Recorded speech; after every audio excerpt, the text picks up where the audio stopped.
Ya para el tiempo de la conquista, Nicaragua se encontraba desigualmente repartida entre pueblos de origen, etnia y costumbres diferentes, a veces enemigos entre ellos mismos. Eran los niquiranos, los chorotegas, los chontales y los caribisi. Muchos historiadores piensan que los primeros pobladores fueron los chontales, que llegaron a las costas del Pacífico de Nicaragua alrededor del siglo I, antes que los chorotegas y los niquiranos. Hablemos un poco acerca de los chontales. Los chontales, según historiadores nicaragüenses y de Centroamérica, al igual que algunos cronistas de la colonia, es un vocablo de origen náhuatl que se traduce como extranjero, que los nicaraos se lo dieron a los más antiguos pobladores de Nicaragua, diferentes nombres llamándoles chontales, caribes y carevisis. Carevisis se refiere a los primeros inmigrantes de las costas del Océano Pacífico de Nicaragua, a quienes más tarde se les llamó chontales, que significa extranjero o pueblo de afuera en náhuatl. Vivían en la serranía al norte del lago Solotlán o lago de Managua, hacia la península de Cocihuina.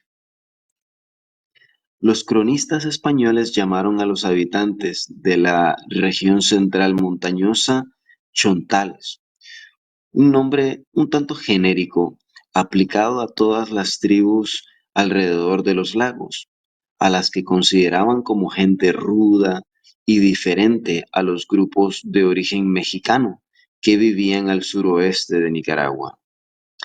Ese era el término que usaban los nahuas de Nicaragua para designar a los grupos que no eran chorotegas o nicaraguas, es decir, habitantes antiguos de esta tierra y que tenían por rústicos intratables, porque se negaban a tolerar su vecindad, a comerciar con ellos y a aceptar su influencia.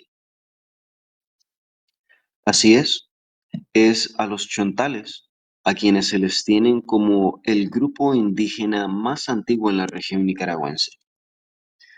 También tenemos, por otro lado, a los chorotegas. Se cree que los chorotegas provienen del centro de México, específicamente de la región de Cholula, en el estado de Puebla, de donde deriva su nombre. Son un grupo étnico de otomangues.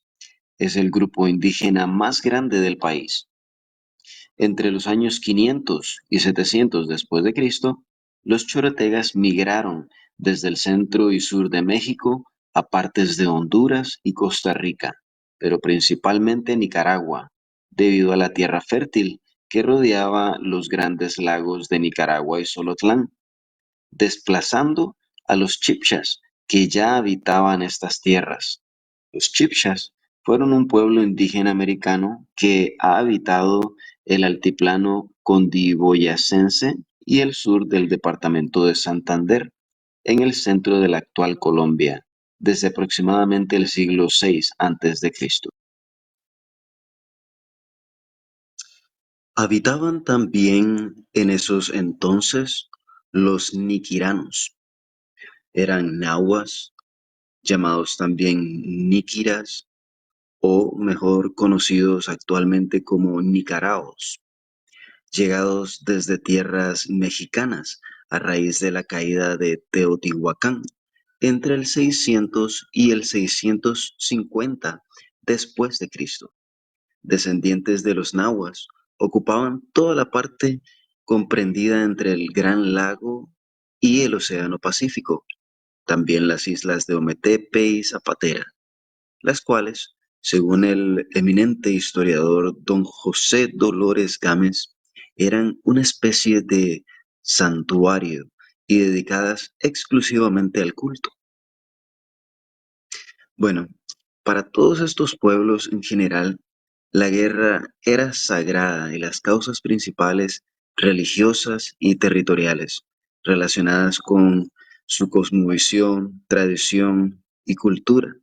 La guerra para el indígena era el medio fundamental para obtener prisioneros que posteriormente eran ofrecidos en sacrificio a los dioses. Hay que destacar que la práctica de sacrificios humanos y antropófaga era eminentemente religiosa y ritual. Solamente se realizaba con los prisioneros de guerra. Consistía en un acto de comunión, no de simple canibalismo, sino con solemnidad y respeto. En la estructura social indígena se podía observar cuatro niveles. En primer lugar, los nobles, caciques, consejo de ancianos, capitanes principales, sacerdotes, funcionarios del mercado, orfebres. En segundo lugar, la plebe, guerreros, comerciantes, agricultores, cazadores, pescadores, artesanos, prostitutas, mendigos o mendigos. En tercer lugar, los esclavos. Y en cuarto lugar, los cautivos de guerra. El sistema de gobierno de los indígenas se practicaba de dos formas. Unas tribus eran regidas por un consejo de ancianos respetables, electos por el pueblo, y que a su vez elegían a un capitán para la guerra. Los deberes que a éste se imponían eran muy estrictos.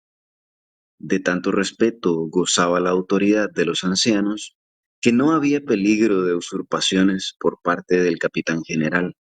Si éste no cumplía con sus deberes o si infundía sospechas de traición, se le quitaba la vida. Otra forma era que las tribus se gobernaban por una monarquía moderada. Ejercían el poder supremo los caciques, llamados teites, quienes debían reunir asambleas populares a las cuales se les daba el nombre de monexico. Bueno, en general, era esto, era esta la situación en que estaba esta región que hoy en día llamamos Nicaragua. Sin embargo, no estamos completamente todos de acuerdo. Muchos historiadores tienen diferentes maneras de concebir la historia según las crónicas que habían. También las crónicas están escritas por personas que no se sabe si eran del todo de fiar, porque escribían con el propósito de impresionar a la corona española para que esta corona apoyase todas las actividades que los conquistadores venían a hacer. Estas actitudes y estas actitudes de liberación que venían a hacer, ¿verdad? De cristianizar. Entonces, básicamente hay diferentes puntos de vista, pero esta era la situación en general de esta región nicaragüense hoy en día.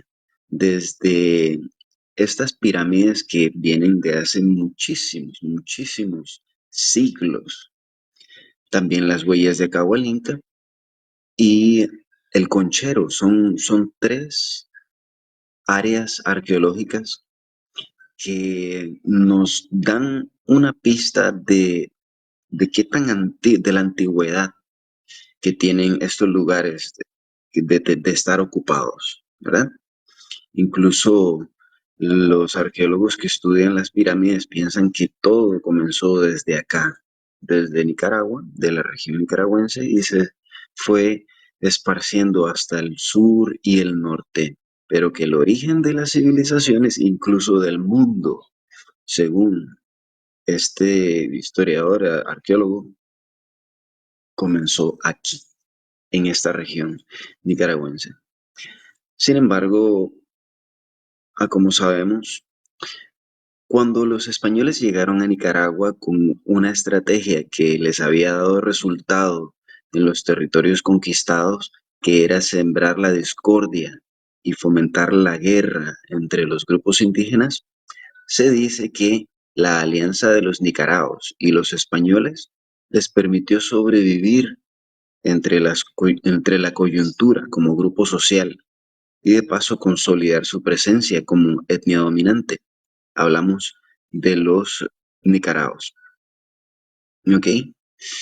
Y los grandes perdedores en este caso fueron los choroteas, quienes principalmente por el desprestigio de los propios indígenas, este desprestigio se usó por los españoles para justificar la esclavitud, los trabajos forzados, además de las enfermedades que trajeron consigo. Todo esto contribuyó a la casi completa desaparición de esta cultura tan importante en esta área. Bueno, gracias por acompañarme a este viaje, a esta investigación que hice acerca de la situación de Nicaragua antes de la colonia. Todavía hay muchos detalles muy interesantes que investigar que posiblemente me daré la tarea de hacer en el futuro.